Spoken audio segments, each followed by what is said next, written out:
and some splendid secret weapons, ordinary, everyday objects that transform into quite extraordinary devices.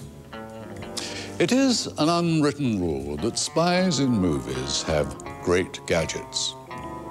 I know I did. Now, you might have thought that these were the results of over-imaginative movie people getting carried away in the props department. Far from it. When it comes to espionage, the real tools of the trade are even more outrageous. From silenced pistols and miniature cameras to the poison-tipped umbrella and the jet-propelled backpack, the history of espionage has been illuminated by the secret agent's gadget.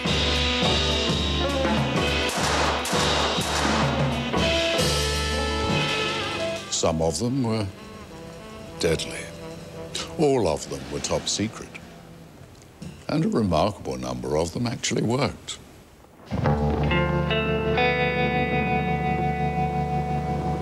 The birth of the real James Bond gadget took place 60 years ago, in the dark days of the Second World War. As Europe surrendered to Nazi occupation and Britain braced itself for the threat of German invasion, in 1940, Winston Churchill set up a new top-secret organization. The Special Operations Executive, or SOE, created a new type of secret agent, one who combined traditional espionage with sabotage. SOE agents faced death if captured. It was vital that their equipment did not give them away.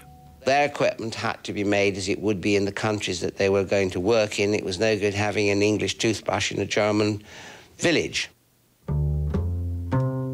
Brian's father, Charles, created new ways of hiding vital spy tools.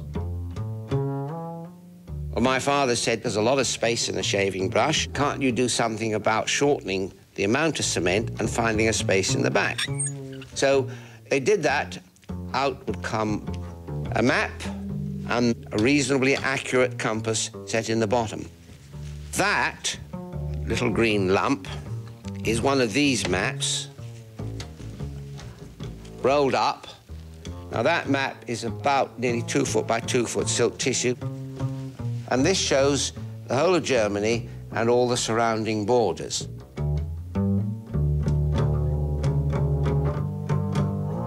One of the most ingenious secret gadgets was designed to help captured agents escape. My father was thinking about a fine saw. If they could put them in a shoelace, then you could take a shoelace out, and this kind of lace would saw through a couple of iron bars about the size of your little finger. I've been lucky enough to meet a Hungarian here who used this on more than one occasion to drop the odd German or two. Obviously, there were times when a shoelace didn't quite cut the mustard. It was realised that they would need specialised weapons to conduct certain tasks, such as assassination of collaborators or enemy personnel. So from the early days, SOE were experimenting with making silenced versions of existing weapons. One of the most successful was the American High Standard. This silences very effectively, and being a target pistol, it was inherently accurate. This is the well rod. This is in 7.65mm caliber, which is more effective for killing people, basically, than the .22 cartridge used in the High Standard. It doesn't have the mechanical noise inherent in many other pistols, because every time it fires, it has to be hand-cocked by means of this bolt. Another silenced weapon was the sleeve gun. It was carried, slung around the shoulder and down the sleeve, and was fired by pressing this button here. Driven by this very British mixture of improvisation and inventiveness, SOE's catalogue of special devices grew increasingly fiendish. A recent graduate from Oxford University, George Brown, was recruited to SOE in 1943. This is me testing the well bomb on Staines Reservoir in 1943. The well bomb was a little electrically operated propeller which you could strap onto your back. The idea was that you would be taken somewhere in a submarine and launched from the submarine with this on your back, and it would propel you onto the coast of France or somewhere else. I found it worked perfectly well, but there was absolutely no way in which you could steer it. So I just spent about half an hour going round and round in circles on Staines Reservoir, looking up at the sky. And as far as I know, nothing more was ever heard of it. SOE had rather more success in the camouflage of plastic explosives. The best-known example was the explosive rat.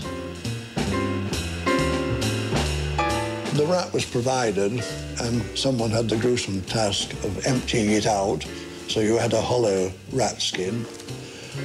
That was then filled with plastic explosive, and into the plastic explosive, a time pencil with a small primer at the end was inserted. The operator would then squeeze the copper tube at the end of the time pencil.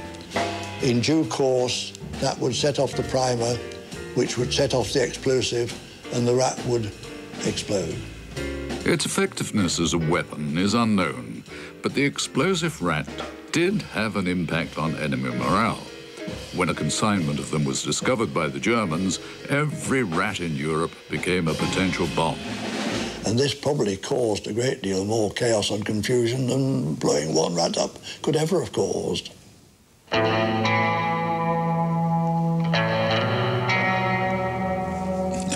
Rats were just the beginning. Take the human soul sneaker, for example. The idea is that when you're creeping ashore to spy on the enemy, you wear a pair of these. Sneakers with human footprint soles, allowing the agent to blend in with the barefoot locals and without the risk of his getting sand in his toes. Ingenious. An ideal gadget for the perfect secret agent. By the end of the Second World War, SOE had given birth to a new type of secret agent. He was armed, he was deadly, and he was equipped with a wide range of fiendish secret gadgets. Sounds rather familiar, doesn't it? This new type of spy hadn't gone unnoticed by a naval intelligence officer called Ian Fleming. He published his first novel in 1953. Fleming, of course, when he came to create James Bond, he was looking at that sort of agent. He actually uses gadgets, he actually kills people, and is a sort of action man.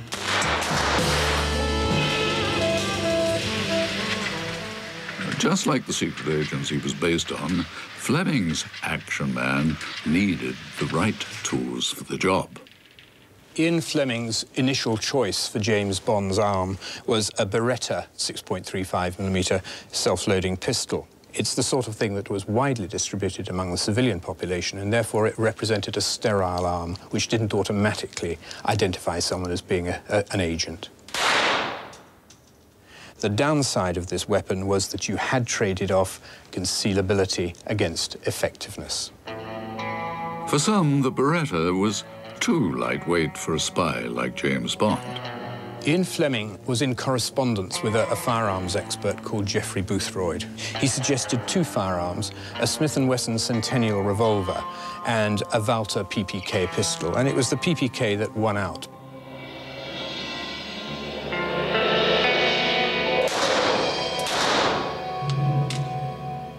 It's very reliable, and it has a major advantage over the Beretta. With the Beretta, if you carry it cocked, loaded and ready to go, there is some risk that you will have an accidental discharge, which is not a happy thing in any circumstances. Now.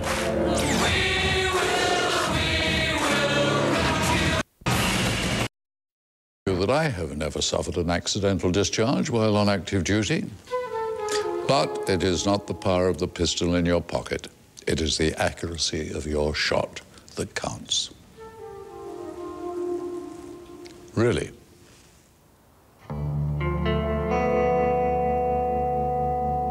The Second World War may have provided the inspiration for James Bond's gadgets, but it was against the background of a new conflict that they were to flourish.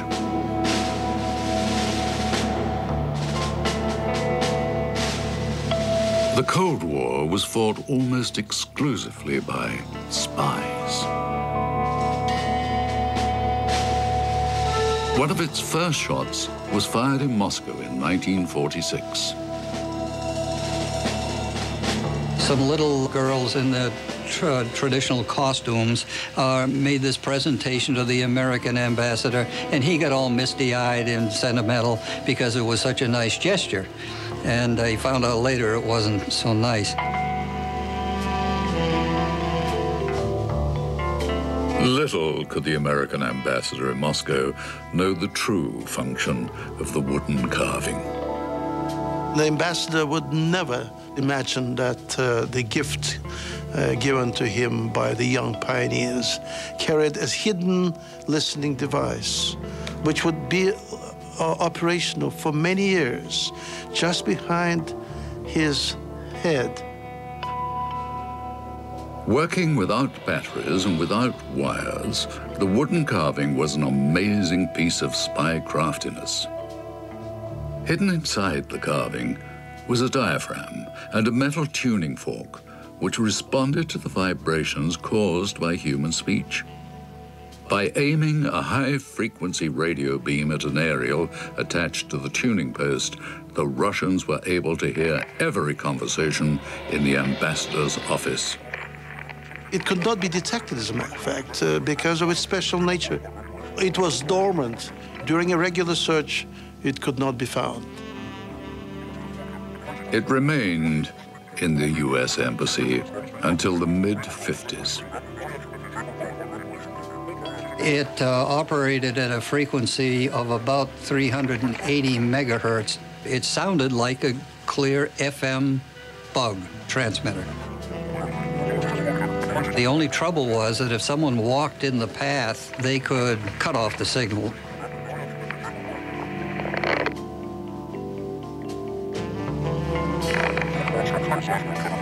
This was a remarkable feat by any intelligence or counterintelligence to place a bugging device in the office of any ambassador. We were at a point in history where we didn't even have any transmitter that would be effective in eavesdropping, transmitter with battery or AC mains power. And they come along with a little bit of metal, required no operating power at all. 1-0 to the Soviet Union. The Cold War was off to a flying start in Moscow. In Washington, D.C., the CIA were about to find an unlikely ally coming to their aid. The hearing aid industry caused the development of small microphones. And so we bought small microphones from commercial sources, and they were quite satisfactory. They were made, after all, to reproduce the human voice in hearing aids and reasonably well shielded so that stray electrical fields wouldn't affect them too much. With the hearing aid industry enlisted in the fight against communism, it was boom time for buggists.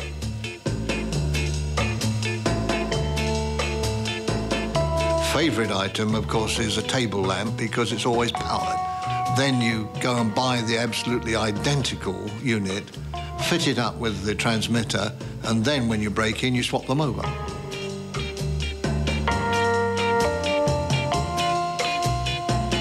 With transistorization, there seemed no limit to where a bug could be hidden.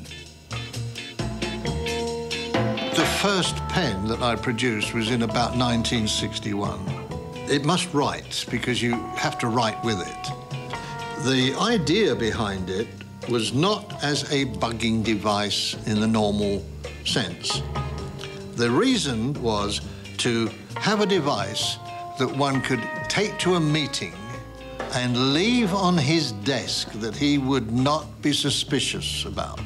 If you can ask the right questions, when you've left the room, they will tell each other the answers. By the late 60s, our American allies had come up with an even better idea. CIA was involved in a project known as Acoustic Kitty, and the idea was to use the cat as a listening device suitably wired so it would be able to transmit what it heard. Acoustic Kitty was a Frankenstein-like attempt to turn a cat into a spy. And the idea was that a cat's ear, like a human ear, would tune out irrelevant white noise, the type of noise that you hear at a cocktail party, clinking of glasses or people moving on a couch. And that if you could get the cat in the right position, in the right location, it would be able to transmit back what it was hearing, which would hopefully be a sensitive conversation. What happened was that this cat was wired up, and they took it out to a area where they were going to send it out across the street and test its eavesdropping capability. But before it could cross the street, it got run over, and that ended the project and the cat.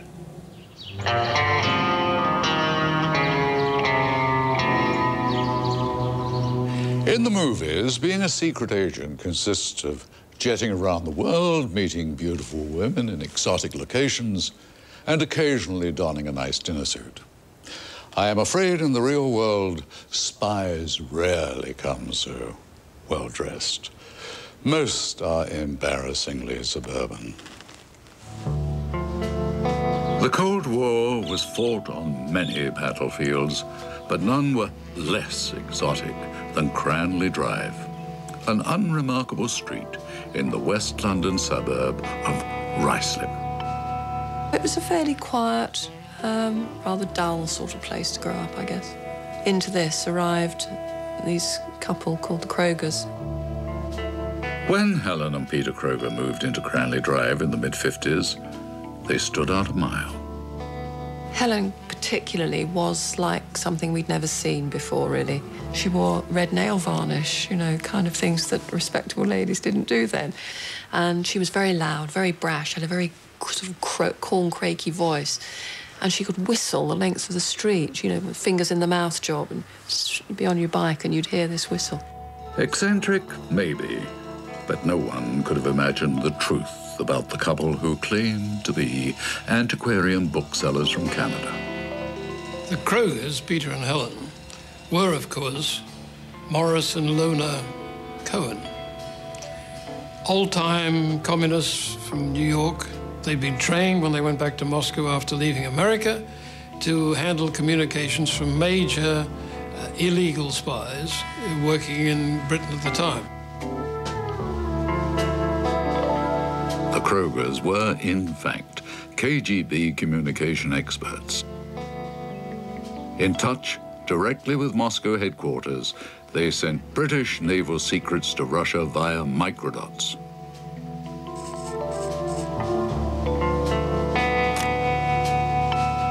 The ideal way to secretly transmit information, the two-step microdot method uses a normal camera to take a photograph.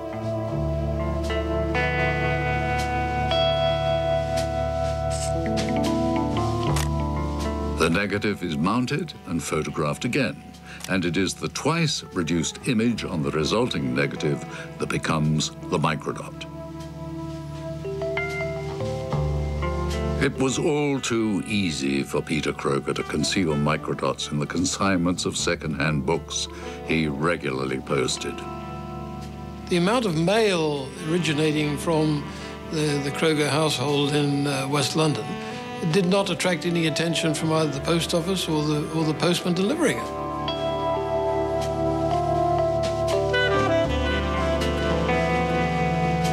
The Krogers were arrested in 1961. Suburbia would never be the same again. The idea it was the Krogers was just gobsmacking. And working for the Russians, you know, who were, as we all knew then, in the 50s, evil and terrible and a threat to our liberty, it was just mind-blowing. Of course, it was really all about missiles. Back in the mid-50s, America was obsessed with finding out exactly how many of the things Russia had. Unable to move around inside the Soviet Union, they decided to go over it.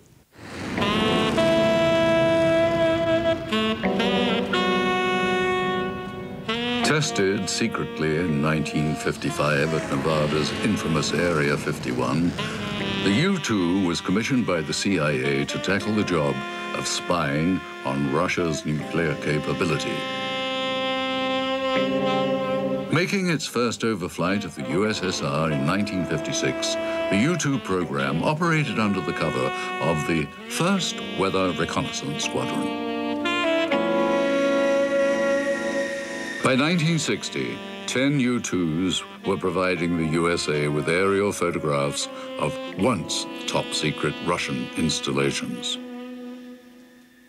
There was communications intelligence indicating that there might be a ICBM launch facility at Plesetsk in the northern Soviet Union. And Power's flight, one of its main targets was that area. With over 27 completed missions, Gary Powers was one of the most experienced U-2 pilots. Little did he know on May the 1st, 1960, as he took off on Operation Grand Slam, that he was about to become one of the most famous spies of the Cold War. On May 1st, 1960, my father took off from Peshawar, Pakistan at 6:30 a.m. He crossed over the Soviet Union's border at 69,000 feet. He started to flip on and off the camera switches that would take the photographic reconnaissance of the ground below. He was 3.5 hours into the flight at an altitude of 70,500 feet over Sverdlovsk in the central part of the former Soviet Union when there was a bright orange flash. Incensed by previous spy flights, when Khrushchev heard a U-2 was violating Russian airspace on May Day, he ordered it to be shot down. The nose pitched forward, the wings broke off, and my father fell inside the cockpit down to an altitude of 30,000 feet. At 30,000 feet, he was able to crawl out of the airplane. He did not use the ejection seat. If he had, his legs would have been severed on the way out. Eisenhower knew that an American pilot overflying the USSR could be seen as an act of war. He had been assured that U-2s would self-destruct after the pilot ejected. But Powers didn't eject. Here he is, half in, half out of the plane. He's connected by his air hose. He's trying to reach the destruct mechanism that would destroy the camera evidence and the film evidence, but he couldn't. It was no longer within his reach. He was able to break through the air hose, fall free of the aircraft, and his parachute opens automatically at 15,000 feet. When he lands on the ground, he's rushed up to by some farmers that are working the field. They ask him questions in Russian. My father shrugs his shoulders, doesn't speak Russian. One of the farmers holds a pitchfork up near him, and then he's able to communicate with them in the dirt, USA. Gary Powers' capture was a propaganda triumph in Moscow. Oleg Gordievsky was a student at the time. Radio and television was saying, there was an American spy, there was an American plane, it was shot down, the Americans had been caught red-handed, great embarrassment for the United States, we are triumphing, what they are like, just bloody spies spying upon us, a peaceful and peace-loving Soviet Union. At his trial, Powers was found guilty of spying, but the real damage was already done. For us, it was a matter of really pride that we finally got the guy, that our defenses are top-notch, that we can reach high in the sky and no one will escape punishment. In America, all U-2 overflights of the USSR were canceled. Report manned and ready for terminal count. First stage, manned and ready. But the CIA already had a big new gadget up its sleeve to keep an eye on the Russians. We'll start on my mark. Within a matter of months of the time Francis Gary Power was shot down over the Soviet Union, the United States had perfected the discovery in the Corona system. 3, 2, 1, mark.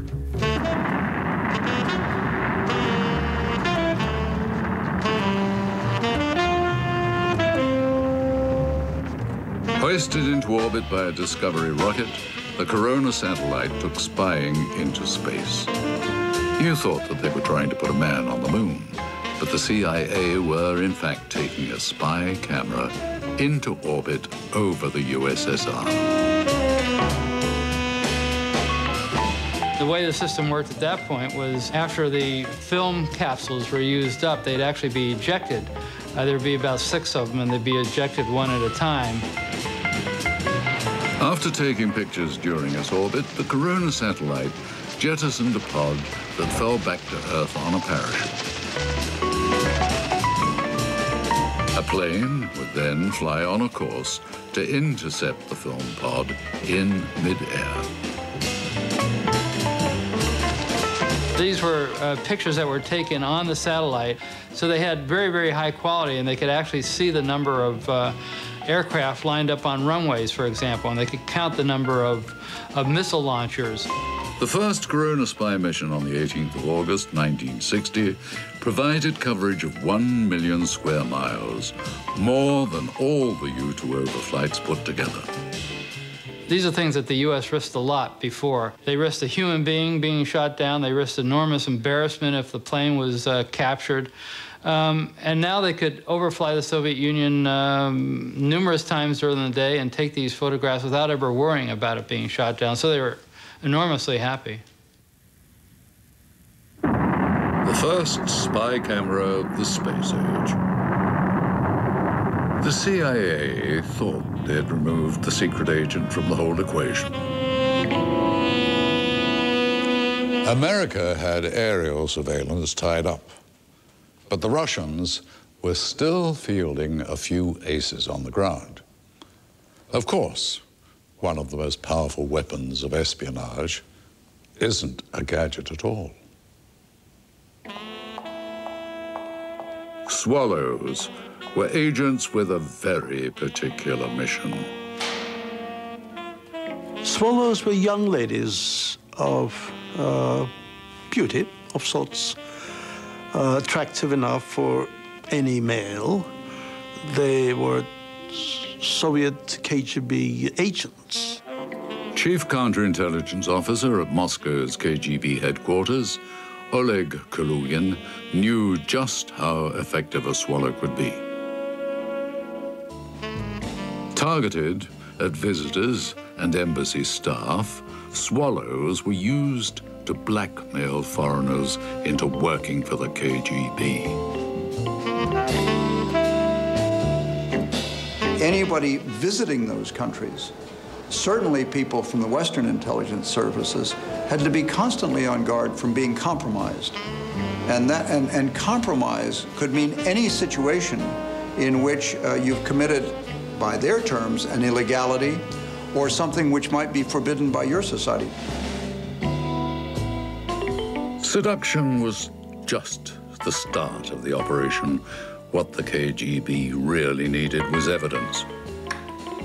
Soviet hotel rooms, those which were frequented or assigned for foreigners, they were all bugged. Not all rooms were bugged, but most of the rooms were prepared for bugging. Later, they were equipped with video cameras, so we would simultaneously do both things. With the room wired and the KGB standing by, the Swallow would go operational.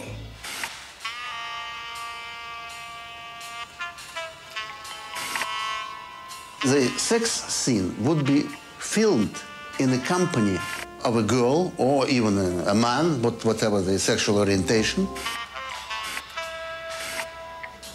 And the person would be presented with the picture and sometimes recruited.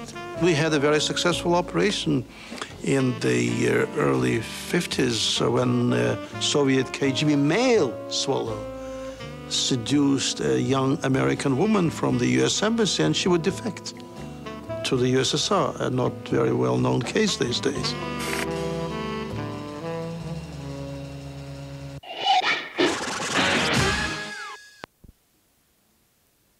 I never had any trouble with swallows. Obviously, the West didn't take all this lying down, quite the opposite. Our boffins were busy beavering away on a fiendish array of technical devices.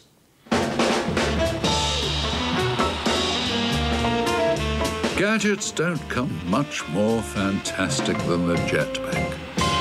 Making its debut in the mid-60s, the one-man rocket belt used pressurized hydrogen peroxide to provide just under a minute of sustained flight.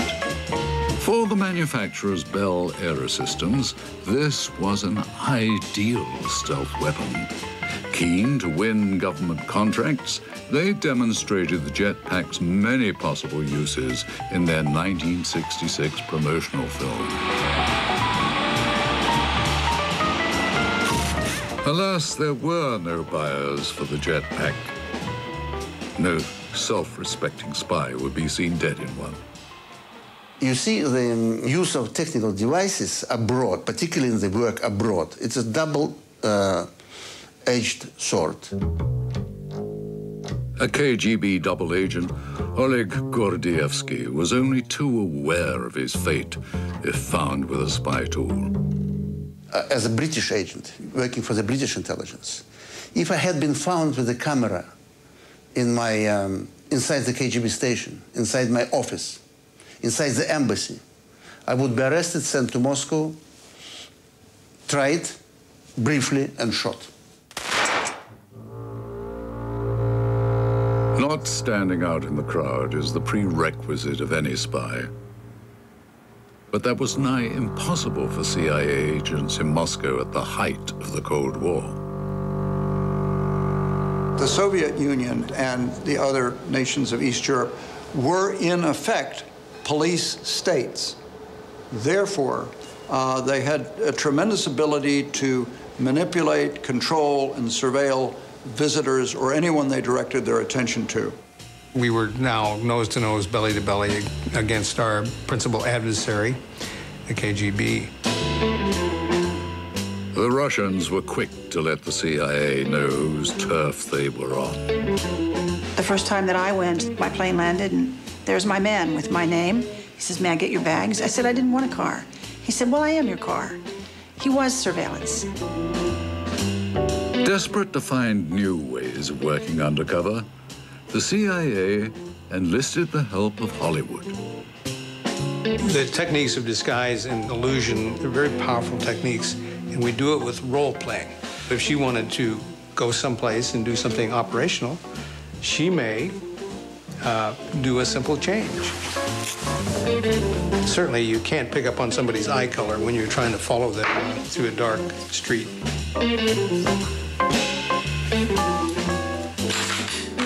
So now, the audience has some new things to cue on. The cane, the pipe. You give them an idea that they can follow. And you give them some props that they can remember, because no one remembers a face. You know, disguise is really not about 6 inches of makeup. It's really just about props and aids. The artifice is just incidental. There are many levels of disguise. It depends on what the requirement is, who you're trying to fool, for what purpose, and for how long. Contrary to popular belief, spies do not generally run around firing guns at each other. Whatever gave you that idea? That is not to say they haven't conjured up some extraordinary ways in which to kill lesser mortals.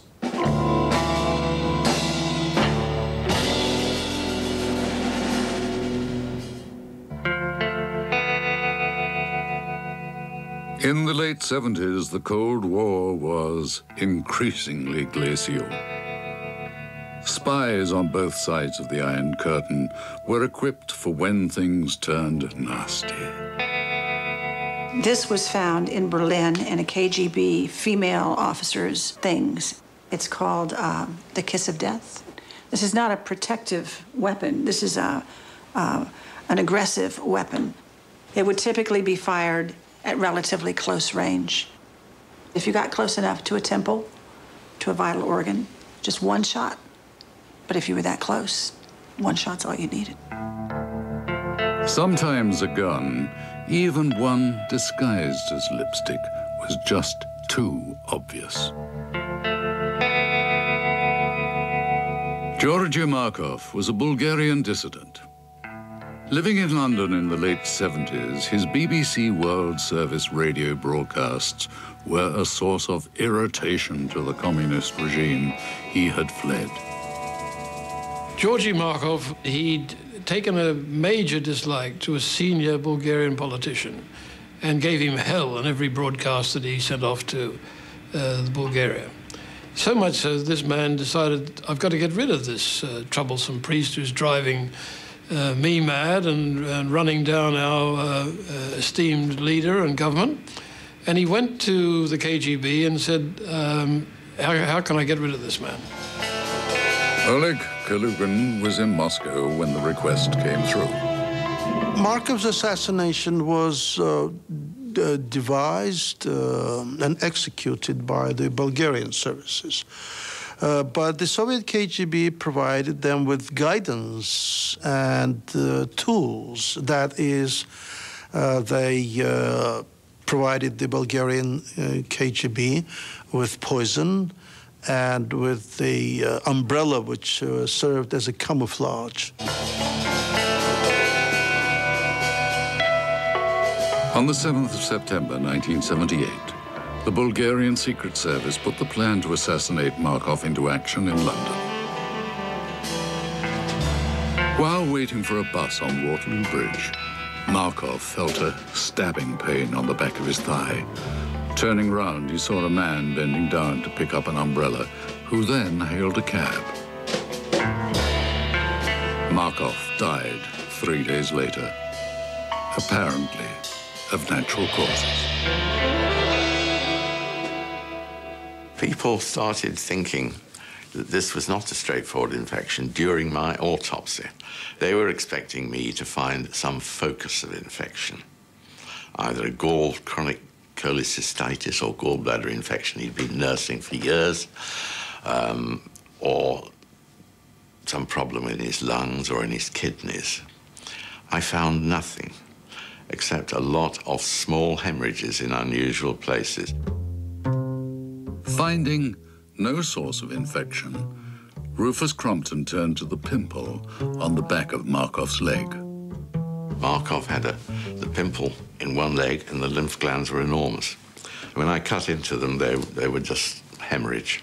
I then thought, well, there is something here. Upon further examination, the autopsy revealed a tiny poison-coated pellet. You can see on the table here a silver metal sphere, which is almost precisely the size of the platinum iridium sphere which was taken out of Markov, a bit bigger than a pinhead. The pellet and the umbrella incident on Waterloo Bridge could only mean one thing. I think it was fired from an umbrella, let's say like this. The pellet would be in the tip here. We'd have probably a gas cylinder in the shaft and a trigger mechanism here. It would be pressed against the back of Markov's leg, the trigger pulled. The pellet would have gone through clothing, through skin, and into the blood vessel-rich tissues. This was devilishly clever, really. This was the stuff of spy thriller novels, of the most bizarre type. Look at this little beauty. Marvelous craftsmanship, But as I'm sure you're aware, not everything in the world of espionage is as it seems. This is a Minox, and it is a camera, just like this, that was used to give the Soviet Union top secret information that had war-winning potential. When John Walker was arrested in 1985, the Russians lost a major asset.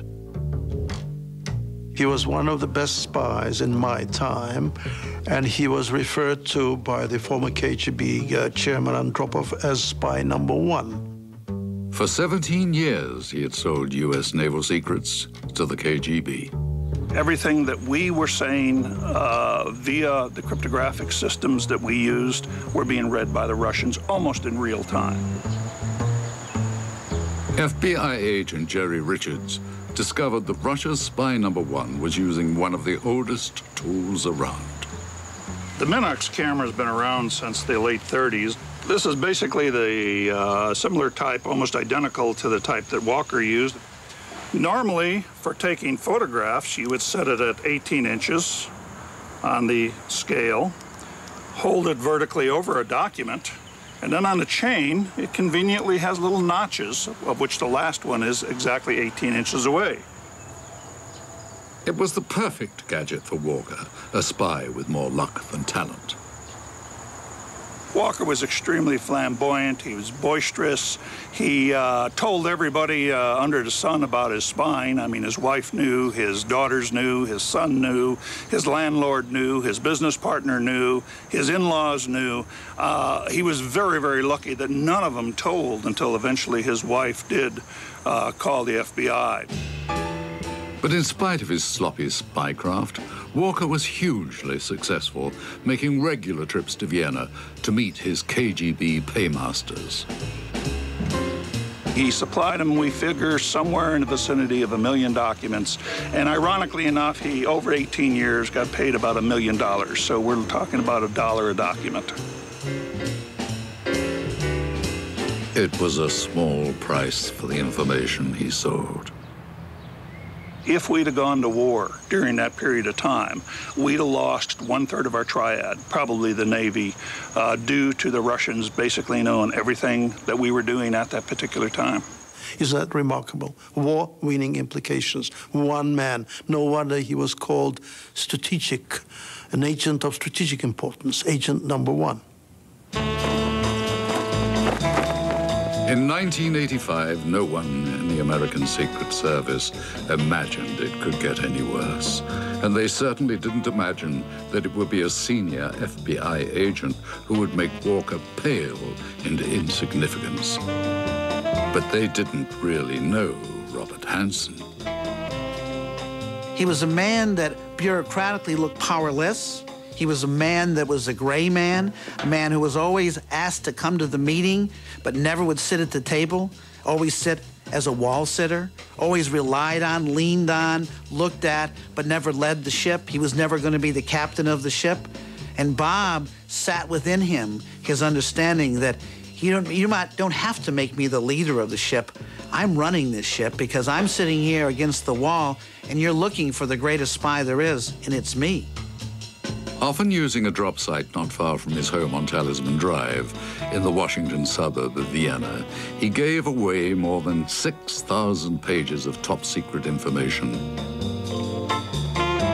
Hanssen would leave a package hidden on a girder under a footbridge in the nearby wood. The package often contained a floppy disk. He knew that on the disk, you had, I think, 27 different places you could lay down technology. He found that there was a 28th one there, and he laid down his technology on the 28th channel.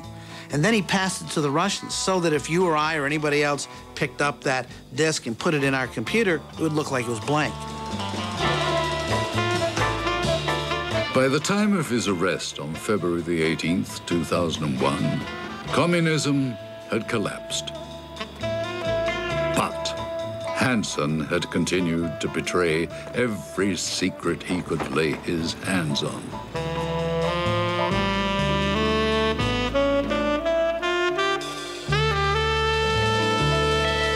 And when you get down to the heart of espionage, it's about people, and it's about the dark side of people. Bob Hanssen, in very simple terms, turned to the dark side of the Force to give himself ultimate power. I like to say that he was Skywalker who turned into Darth Vader. Darth Vader? Maybe not. But by using a floppy disk, Hanssen took spying into the 21st century. Today, the World Wide Web has given spies a whole new playground and new gadgets with which to play. A keystroke reader is a very small device that has the ability to memorize all the keystrokes made over a considerable period of time. OK, so I've typed a little letter in there. Tell it not to save it. Go back into the word processor and type in a special password. And a menu immediately comes up. And if we go 1, view memory, all the keystrokes come up, including the backspaces. That's the unit. This is the end the keyboard plugs into, and this end plugs into the computer. And from that minute on, it records every single keystroke that the machine makes and holds it in memory until you want to access it. We do have versions of this which will do virtually the same thing, but it does have one very big advantage in that you can send a program via the email that invisibly inserts itself into the computer. So you don't actually have to have access to the computer that's being monitored at all. But no matter how good your gadget, we'll always need living, breathing human agents with courage and determination to get up close and personal and slug it out with the other side. Preferably while wearing a nice tin